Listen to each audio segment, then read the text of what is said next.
আমাদের দলই আমাদের পুরো চেয়ারম্যানকে, আমাদের সরকারি কিছু কিছু ক্ষেত্রে পুরো চেয়ারম্যানদের শোকজ নোটিশ পাঠিয়ে দিয়েছিল। আমি তো অপসারণ অনেক আগেই হয়ে গেছিলাম, মমতা বন্দ্যোপাধ্যায় ছিলেন বলে আমি টিকেছিলাম নির্বাচন অবধি। আমাদের সরকার, আমাদের দল আমাকে নোটিশ পাঠিয়ে দিচ্ছেন, শোকজ নোটিশ। বিরোধীদের কাছে আমি কি জবাব দেব? আমাদের দলই বলছে, আমাদের সরকারই বলছে কাজ করতে পারছো না। আমাদের দল বর্ষিয়ান মানুষ কোচবিহারের চেয়ারম্যান রবীন্দ্রনাথ ঘোষকে সরিয়ে দিচ্ছে। এই ধরনের আমাদের রাজ্যে জুড়ে বিভিন্ন চেয়ারম্যানকে সরিয়ে দিচ্ছে। এগুলো তো বিরোধীদের হাতে অস্ত্র তুলে দেওয়া হয়েছে।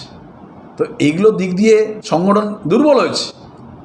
এগুলো দিক দিয়ে আমরা দলের হয়ে লড়াই করেছি, সংগ্রাম করেছি, কর্মীর পাশে দাঁড়িয়েছি। আগামী দিনে দল কি হবে আমরা জানি না, কিন্তু আমরা আগামী দিনে অপেক্ষা করব কিভাবে দলকে, মমতা বন্দ্যোপাধ্যায় কীভাবে দলকে নির্দেশ দিচ্ছেন। মমতা বন্দ্যোপাধ্যায়ের নির্দেশ, মমতা বন্দ্যোপাধ্যায়ের আদেশ, সেগুলো যেভাবে হবে আমরা আগামী দিনে চিন্তা করব। গতকাল অখিলবাবু মুখ্যমন্ত্রীর বাড়িতে গিয়েছিলেন বৈঠকে যোগ দিতে, কোনো বার্তা পেলেন? না, আমি এটা বলতে পারবো না। অখিলবাবু দীর্ঘদিন ধরে মমতা বন্দ্যোপাধ্যায়ের সঙ্গে আছেন। তিনি প্রায় 40 বছর ধরে মমতা বন্দ্যোপাধ্যায়ের সঙ্গে রাজনৈতিক সম্পর্ক। তো সেই 40 বছরের রাজনৈতিক সম্পর্ক 40 দিনে তো আর মিটে যাবে না কখনো। তিনি এত পুরনো মানুষ, এত পুরনো দিনের সংগঠন, 4 বারের এমএলএ ছিলেন।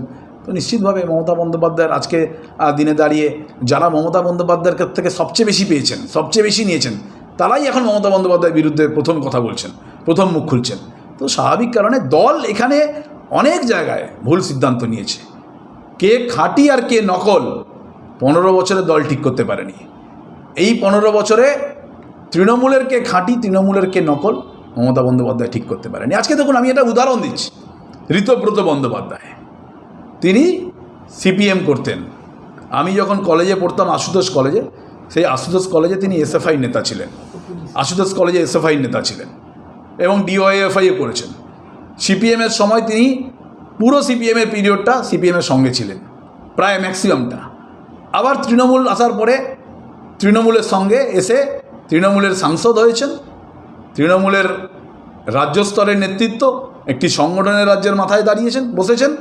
আবার তৃণমূল থেকে নির্বাচিত বিধায়ক, তিনিই প্রথম শুভেন্দু অধিকারীর সঙ্গে দেখা করেছেন দিল্লিতে এবং শুভেন্দুর হয়ে তিনি প্রশংসা করছেন।